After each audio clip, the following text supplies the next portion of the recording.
오늘 우리에게 주시는 말씀은 출애굽기, 출이집트기 1장 1절부터 14절까지 말씀입니다. 출이집트기 1장 1절부터 14절까지 말씀을 같이 교독하겠습니다. 야곱과 함께 각자 자기 식구를 데리고 이집트로 간 이스라엘 아들들의 이름은 루벤, 시몬, 레위, 유다, 이사갈, 수불론, 베냐민, 단, 납달리, 갓, 아셀입니다. 요셉은 이미 이집트에 있었습니다. 야곱 스라의 자손들은 모두 70명이었습니다. 요셉과 그의 형제들 그리고 그 시대의 사람들은 다 죽었습니다. 그러나 이스라엘 자손은 자식을 많이 낳아 크게 번성하고 대단히 강대해졌으며 땅에는 이스라엘 자손들로 가득 차게 됐습니다. 요셉을 알지 못하는 새로운 왕이 일어나 이집트를 다스렸습니다. 새 왕은 자기 백성에게 말했습니다. 보라, 이스라엘 민족이 우리보다 많고 강대하다. 자, 그러니 우리가 그들을 대할 때 지혜롭게 행동하자. 그렇지 않으면 그들이 더 많아져서 만약 전쟁이라도 일어난다면 우리의 적들과 연합해 우리를 대적해 싸우고 이 땅에서 떠날 것이다. 그들은 감독관을 세워 이스라엘 백성들을 억압하고 중노동을 시켰습니다. 그래서 이스라엘은 바로를 위한 곡식 창고로 쓰는 성인 비돔과 라암셋을 건축해야 했습니다. 그러나 그들이 억압하면 할수록 이스라엘 자손은 오히려 더욱 번성하고 인구도 많아졌습니다. 그러자 이집트 사람들은 이스라엘 민족이 두려워서 그들을 심하게 혹사시켰습니다. 이집트 사람들은 이스라엘 민족에게 회 반죽과 벽돌 굽기와 온갖 밭일 등의 고된 노동을 시켜 그들의 삶을 고달프게 만들었습니다. 이렇듯 이집트 사람들이 시키는 일은 모두 혹독하기 짝이 없었습니다. 아멘. 할렐루야. 네, 제가 바라카 예배 드릴 때 무음은 한 상태에서 제가 할렐루야 하고 아멘 하기를 바랬는데 할렐루야 하면 성도님들이 아멘을 해주십니다. 그래서 제가 무음으로 이렇게 딱 안 들리시죠? 제가 무음으로 해놓고 할렐루야 해도 바라카 성도님이 아멘 할 거라는 확신이 있습니다. 그래서 여러분이 삶 속에서 할렐루야 할렐루야 하는 그 고백이 많이 넘쳐났으면 좋겠습니다. 왜냐하면 우리 크리스천들이 항상 고백해야 될 주님을 찬양합시다. 그래서 영어 이제 외국인 예배 특히 아프리카권 형제들은 뭘 많이 하냐면 Praise the Lord 이 얘기를 되게 많이 해요. 성경에만 나와 있는 얘기가 아니라 그들의 삶 속에서 우리가 하나님을 찬양합시다. 이게 할렐루야잖아요. 하나님을 찬양합시다. 그 얘기를 정말 많이 합니다. 그게 진심이건 진심이 아니건 상관이 없는 게 아니죠. 그들이 정말 진심으로 한다고 생각을 합니다. 우리의 삶 속에서 할렐루야가 많아졌으면 좋겠고요. 네, 오늘이 무슨 날입니까? 4월 5일? 네, 어떤 분은 식목일 이렇게 대답하는 분도 있을 거예요. 네, 4월 5일. 오늘은 식목일이기도 하지만 어제가 부활절이었고 부활절 다음 날입니다. 그래서 교회 절기에서는 이 부활절이 굉장히 중요하기 때문에 부활절 후 부활절 제 몇 주, 부활절 제 몇 주 이렇게 교회 절기가 계속 부활절로 인해서 이어지는 것을 볼 수가 있습니다. 우리는 성경을 중심으로 살아가는 하나님의 사람들이죠. 그래서 또 우리 큐티하는 하나님의 말씀을 묵상하는 사람들은 이 말씀에 의해서 우리 삶이 움직이는 것 같습니다.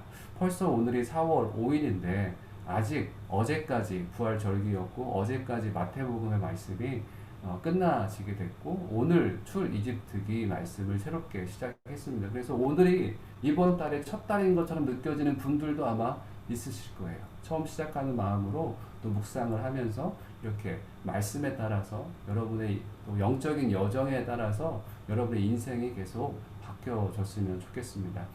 그래서 제가 처음 체계에 들어가게 되면 저는 그 출 이집트기 오늘부터 들어가잖아요. 들어가다 보면 처음에 한 본문, 오늘에 있는 본문만 있는 것이 아니라 다음의 본문도 조용한 시간에 이렇게 한번 읽어봅니다. 그래서 오늘도 아침에 좀 읽어보려고 좀 일찍 일어나서 그 출애굽기 1장, 2장, 3장 쭉 이렇게 읽어봤는데요.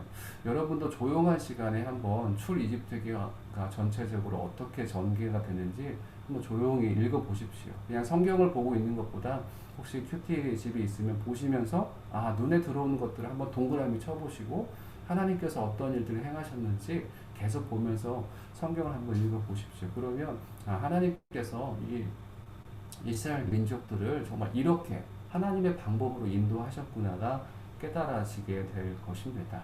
출이집트기. 여러분, 출이집트기는 우리가 6월절을 쉽게 생각합니다. 왜냐하면 이집트기, 출이집트기라는 그 말 자체가 엑소더스잖아요. 그래서 가나안 땅으로 이동하는 노예 생활을 벗어나서 이제 가나안 땅으로 이동하는 그런 이집트 탈출기가 바로 출이집트이기 때문에 그렇습니다. 신앙생활에서 정말 중요한 것은 여러분이 탈출했는가 안 했는가입니다. 이 광야 같은 세상에서 탈출했는가 안 했는가. 여러분 탈출하셨죠.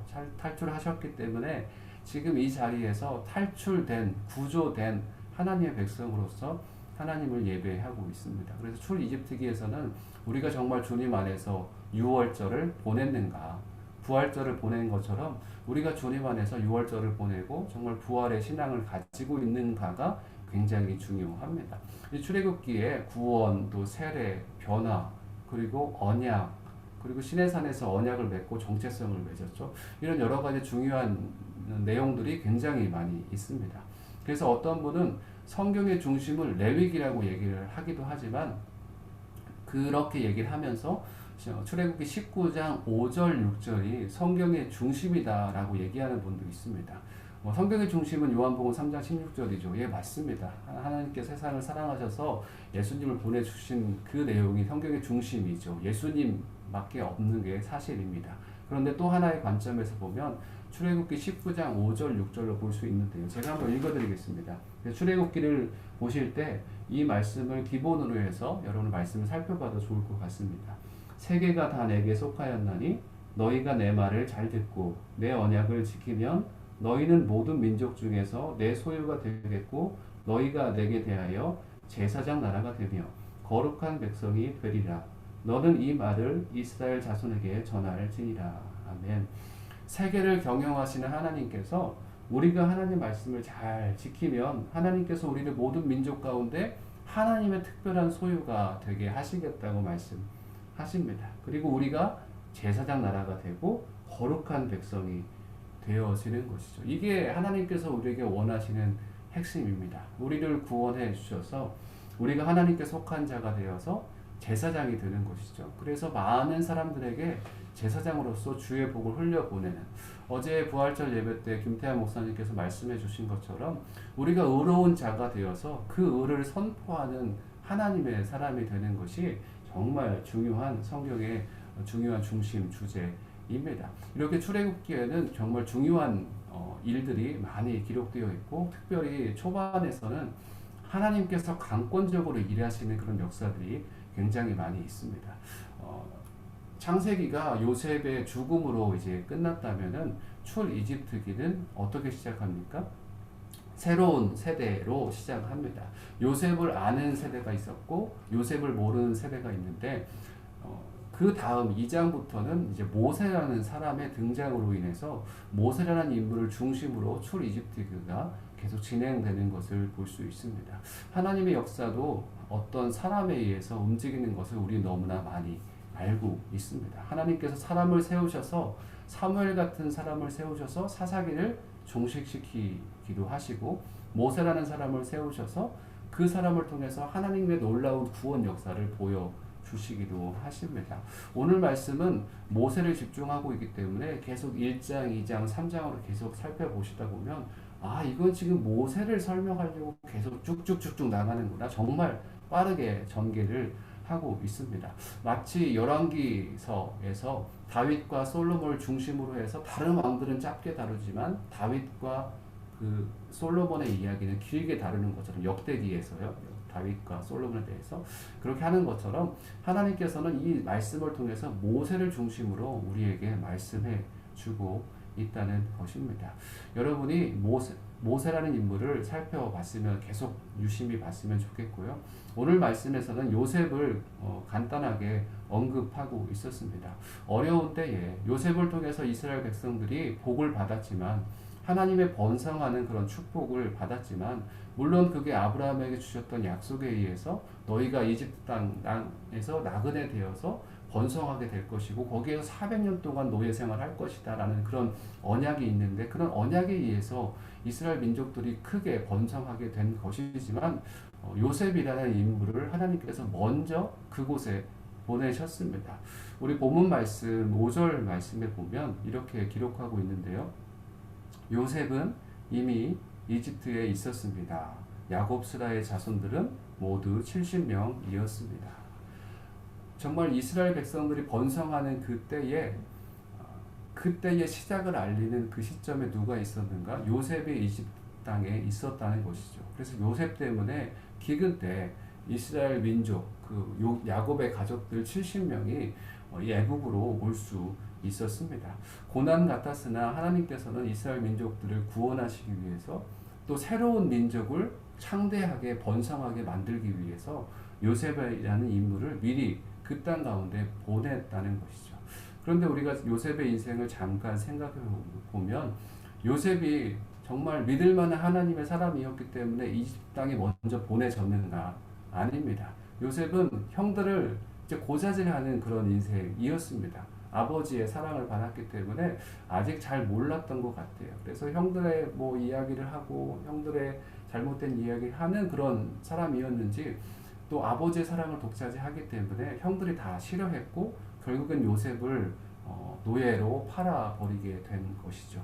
처음부터 완벽했던 요셉이 아니었고, 그의 인생의 고난 가운데 하나님께서 그를 정금과 같이 만들어 주셨고, 그 고난의 순간에 또 이스라엘 백성들이 축복을 받는 그 순간에 요셉이 이집트 땅에 있게 된 것입니다. 저는 5절 말씀 보면서 여러분이 지금 있는 자리가 여기 아부다비, 또 두바이, 또 이제 루아이스에 계신 분도 계시는데, 하나님께서 이미 우리를 이곳에 보내주셨습니다.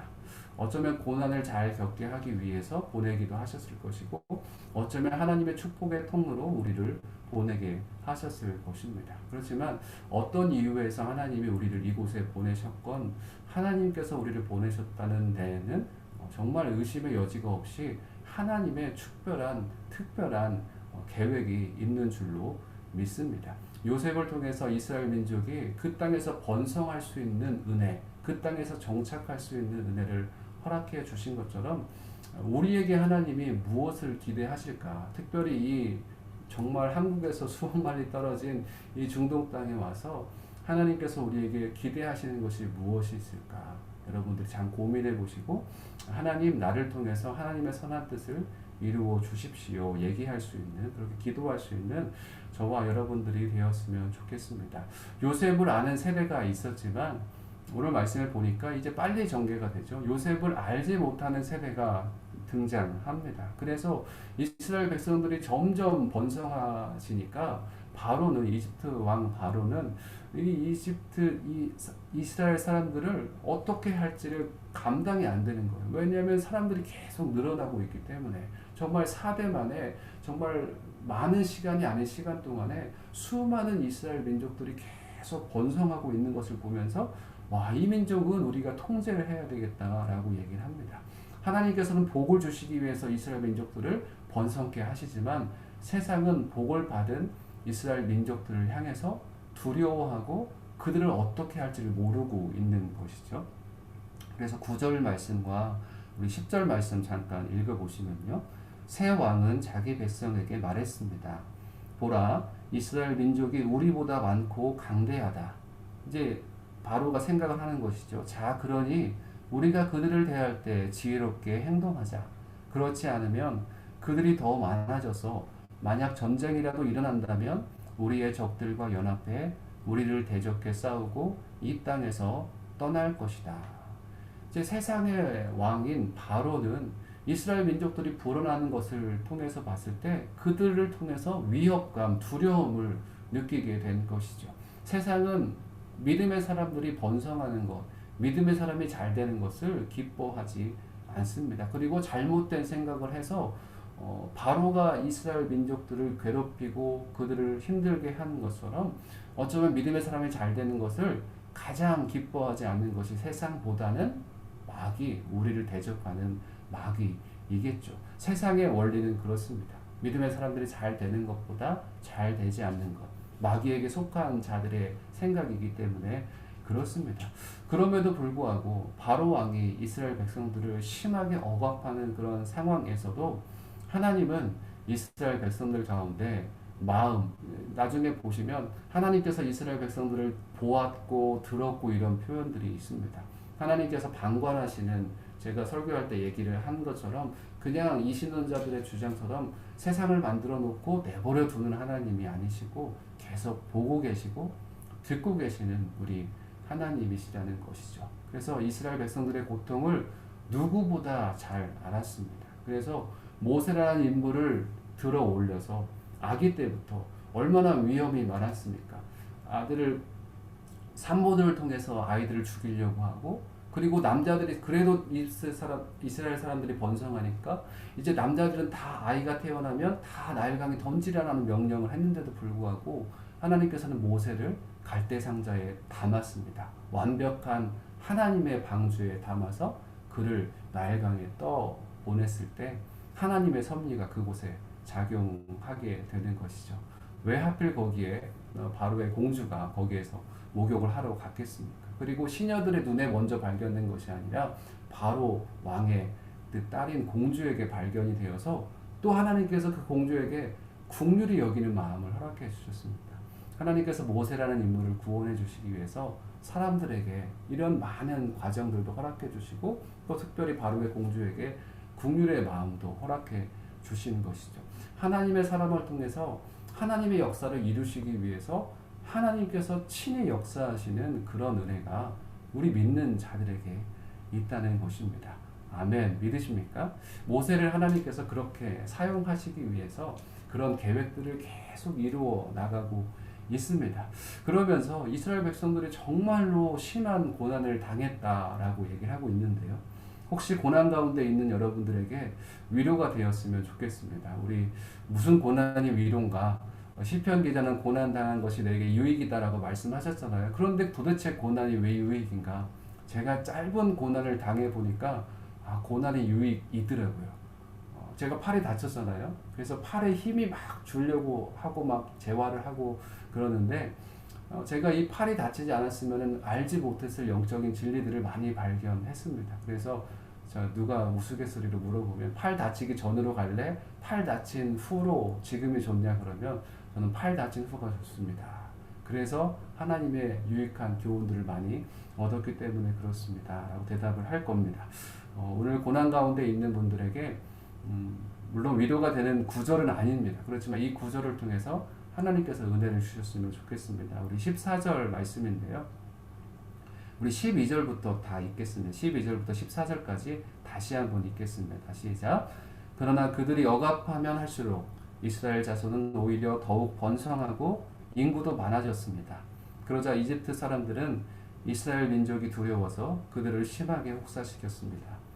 이집트 사람들은 이스라엘 민족에게 회 반죽과 벽돌 굽기와 온갖 밭일 등의 고된 노동을 시켜 그들의 삶을 고달프게 만들었습니다.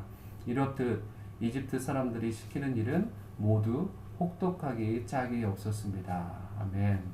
제가 이 말씀을 읽으면서 준비할 때는 그런 마음이 들지 않았는데 이렇게 큰 엄청난 고난을 받은 이스라엘 민족입니다.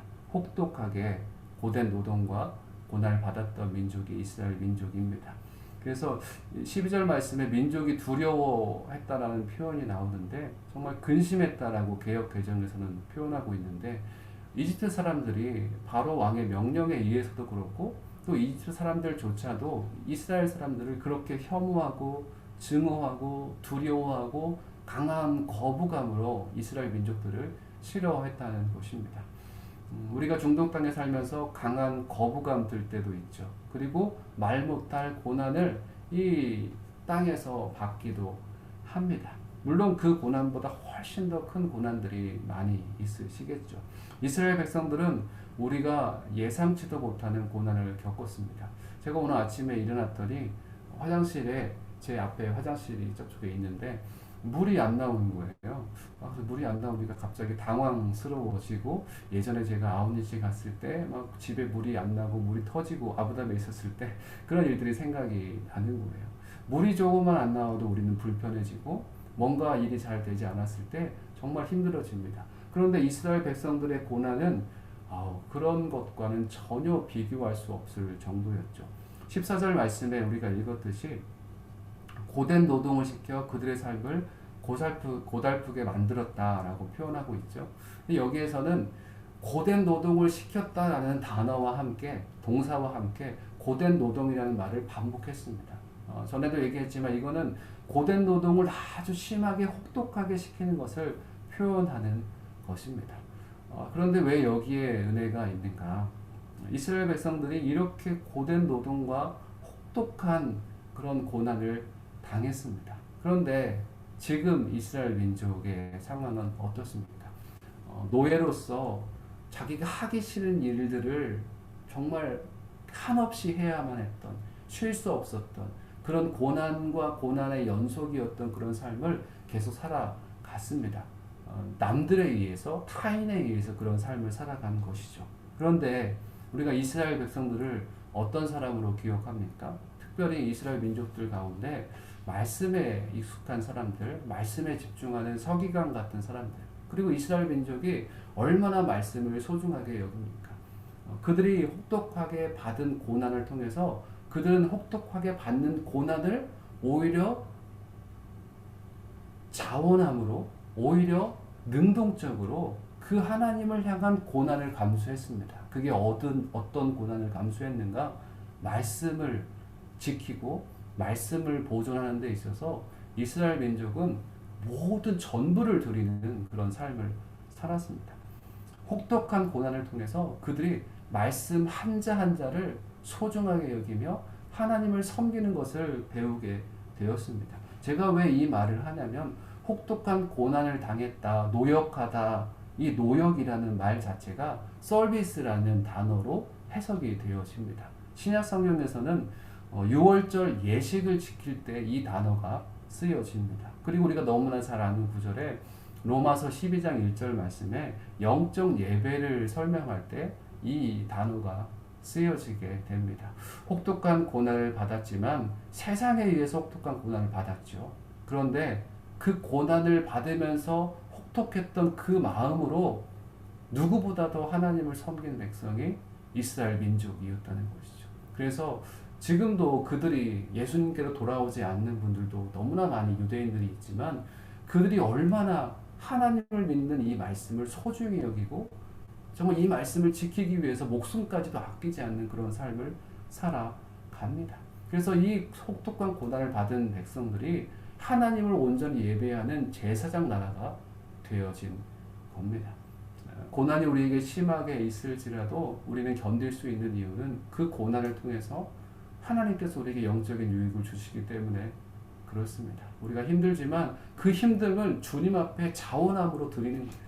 내가 주님 이 신앙을 지키기 위해서 나의 어떠한 고난도 감수하고 내가 주님 앞에 더 하나님과 동행하는 자로서 살아가겠다, 그런 마음으로 우리가 예배를 드리고 하나님을 소중히 여기는 그런 삶을 살아가게 된 것이죠. 사무엘 선지자는 이렇게 고백했습니다. 나를 존중히 여기는 자를 내가 존중히 여기고 나를 멸시하는 자를 내가 경멸하리라. 이스라엘 민족은 고난을 당했지만, 고된 노동이 있었지만 거기에서 멈추지 않고 오히려 하나님을 향한 적극적인 고난, 고통, 고된 노동을 하는 걸로 그들의 삶을 완전히 바꾼 하나님의 사람들입니다. 그래서 그 단어가 지금은 예배한다, 서비스라는 단어로 사용되어집니다.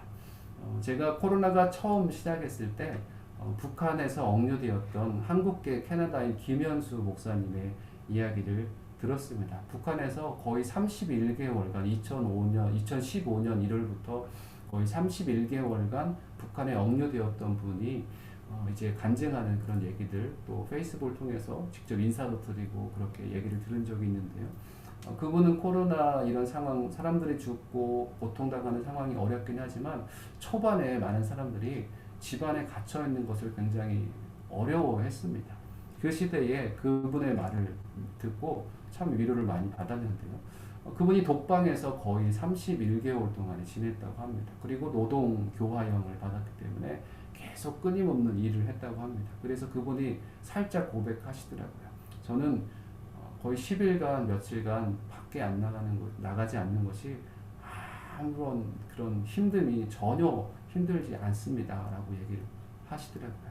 그 안에서 할 수 있는 게 너무나 많기 때문에 그렇습니다. 그런데 북한에 있는 그 감옥에서, 독방에서 겨우 누워서 뒤집을 수 있는 그런 공간에서 몇 날 며칠을 계속 그곳에서, 아니 거의 31개월 동안에 정말 강제로 억류된 그런 삶을 살았는데, 잠깐 동안에 10일, 20일 이런 삶들은 전혀 고난으로 느껴지지 않는다는 것이죠.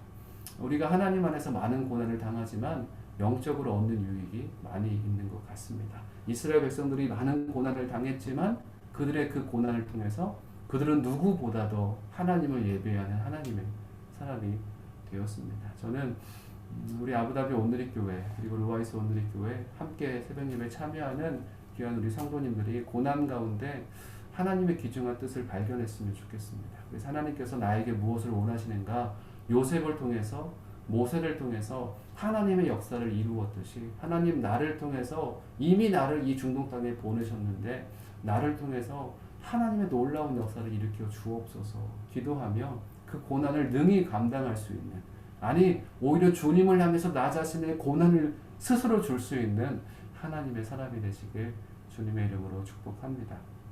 같이 말씀을 생각하면서 기도했으면 좋겠는데요. 기도 제목 보시고 함께 기도하겠습니다. 첫 번째 기도 제목은 이스라엘 민족을 출애굽시키신 주님의 은혜가 우리에게 있기를 원합니다. 부활하신 주님과 함께 새로운 생명으로 살아가게 하옵소서. 네, 부활하신 주님과 함께 그 은혜를 누렸으면 좋겠고요. 두 번째 기도 제목은 위기의 때 요셉이라는 하나님의 사람을 미리 준비시켜 주심에 감사드립니다. 우리가 서 있는 자리에서 요셉처럼 믿음의 길을 걷게 하옵소서. 지금 여기에 이미 있게 하신 주님의 뜻을 분별하게 하옵소서. 세 번째 기도 제목은요. 혹독한 노동, 노예 생활을 겪었지만 그들의 고달픈 삶을 넘어 누구보다도 헌신된 삶, 주님을 예배함을 생명보다 소중히 여기는 영적인 예배자가 되게 하옵소서. 저는 이 말씀을 들은 여러분들이 이런 헌신이 일어났으면 좋겠습니다. 여러분의 삶에서 누구보다도 정말 여러분의 삶을 하나님 앞에서 헌신하고 삶을 조절해서 하나님을 예배하는, 이 사람은 도대체 예배가 얼마나 소중한지, 그 사람 정말 하나님을 사랑하는 사람이야. 그런 사람이 여러분이 되기를 기도합니다. 우리 말씀 생각하면서 기도 제목 보시고 잠깐 기도하도록 하겠습니다.